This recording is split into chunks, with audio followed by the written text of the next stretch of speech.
Hey guys, this is EckhartsLadder. Hello and welcome to another Star Wars video. Today, once again, we will be on Marvel's handling of the Star Wars comic book line. And specifically today, we'll be looking at how Marvel took two different pieces of art from a fan artist, incorporated the designs in the comics, then refused to acknowledge, well, anything. We'll talk about the ethics of it and the experience of the artist, who has been kind enough to speak to me about this topic. Just to catch everyone up, last week I did a video on the Star Wars Allegiance comic series, in particular the last issue, which I thought was emblematic of Marvel's lack of effort and care when it comes to handling Star Wars comics. Well, that was a bit of a Pandora's box situation, because not only did you guys respond really positively to that and also share your frustrations, but I was contacted by more than a few people who had similar stories of art theft, of Marvel basically taking their fan art, usually incorporating it in their comic without any sort of credit or payment. With the help of my friend Dark Sapiens on Twitter, who's an absolute genius with this sort of thing, I've started compiling a list, and eventually I want to show you guys how deep this problem goes. And trust me, we found a lot already. So keep an eye out for that. It's going to take some time, but I promise it will be worth it. And I think if we support this sort of exposure of what's going on, maybe something will change for the good. Although let's be honest, probably not. Today though, I thought we'd take a closer look at a case that I've been aware of for some time, but have recently received extra information about, and it's another case of art theft. Before we progress though, I just want to address something. It was my choice last episode to not include the name of the artist who illustrated the comic. This was for a few reasons. First of all, we can't track down a single panel to that artist. Second of all, well, I think the stealing of fan art is especially scummy. I realize that there are some insane requirements on some of these artists, and they just have to churn out an unreal amount of work. So as you watch this video and future videos, let's try to think of things from an institutional perspective. Think of what Marvel's doing and what they could do better. So this takes us to an artist known as Calamity Shipyards. You can find him on ArtStation, Twitter, and I'm sure other places. He makes some really cool sci-fi art, especially Star Wars and Star Trek, so I'll link to that down in the description. Make sure to go throw some support his way. Anyway, in his own words, Calamity has been making amateur 3D models since about 2005. He uses free programs, and again, in his own words, has no pretense that he's actually any good, and he does it as a hobby because it allows him to indulge in his creative side and his passion for spaceships. Basically, he's making fan art because he loves science fiction, like we all start out with our passions. He says that he never had any professional interest in his work until 2016, when Frank O'Connor, a name I'm sure many of you know, asked to feature his Triton frigate design in their Tales from Slipspace comic. He gave credit for the design, he provided a link for the DeviantArt page, and even offered a signed copy of the graphic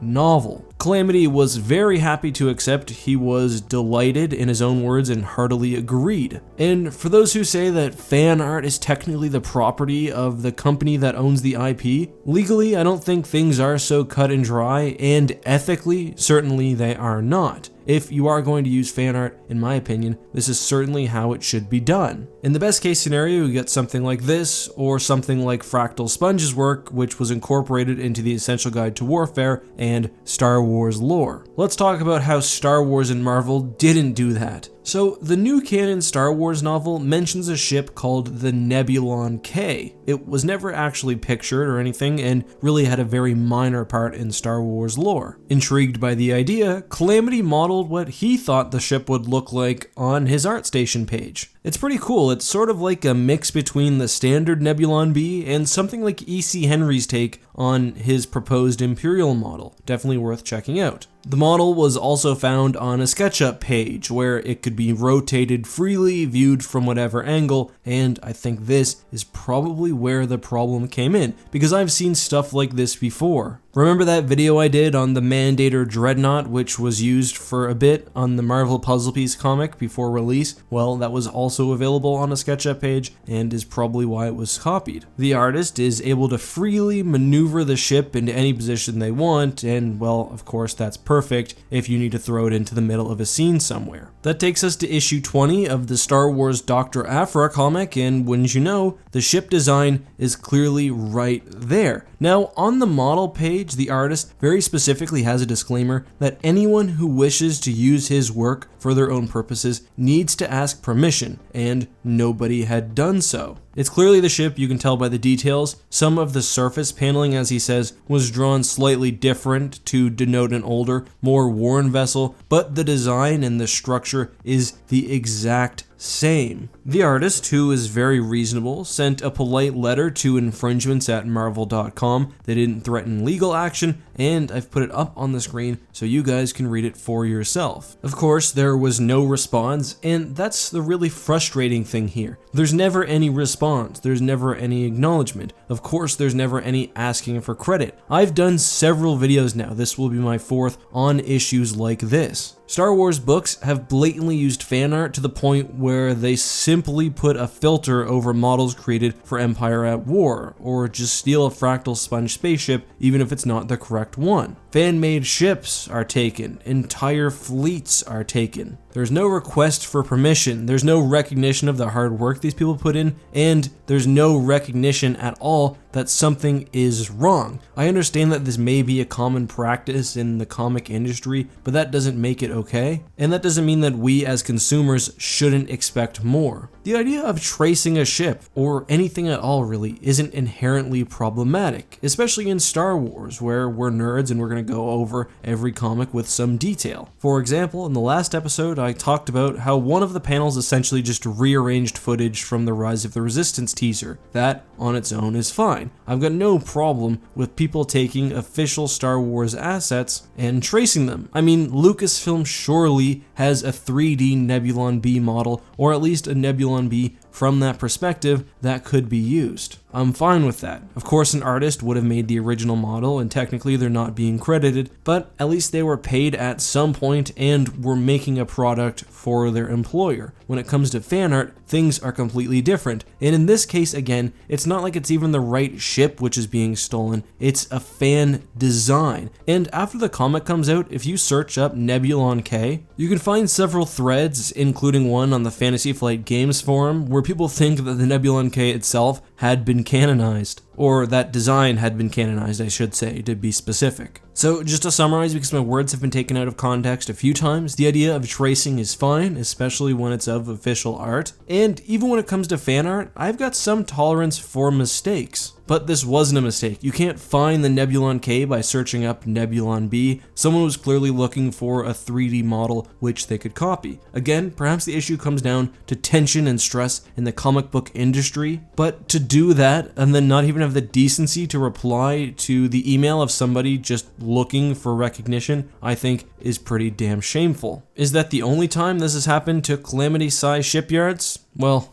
of course not. They also designed a custom R5 Alpha astromech droid, which is pretty cool, I like it. And wouldn't you know it, so did the folks over at Marvel, because they featured it in one of their Han Solo comics. This one wasn't actually traced, I don't think, it's just the design was incorporated, and I'm not actually sure if that's more or less nefarious, and I'm curious to hear what you guys think. Anyway, I just want to leave off with a couple of quotes from Calamity-size Shipyards that he sent me. My issue isn't a matter of payment, or even credit. It's the rudeness of it all. At least if they notified me that it was theirs to use and they were featuring it, that would have been something. But to not contact me and then ignore my email, especially when it was sent to the specific department that had set up to deal with this kind of issue, that grinds my gears. But he's essentially given up because there's no avenue. Life's too short to dwell on these kinds of things, and besides, I guess that means that my ship and droid are a part of the official Star Wars universe. But that's all I have to say about this today. What do you guys think of this situation? What do you think of the idea of tracing in comics? And do you have experience with anything like this, or do you know somebody who does? If so, feel free to contact me on Twitter. There will be a link to that down in the description. That's all I have for you guys today. I hope you have a great week. As always, guys, be safe and may the Force be with you.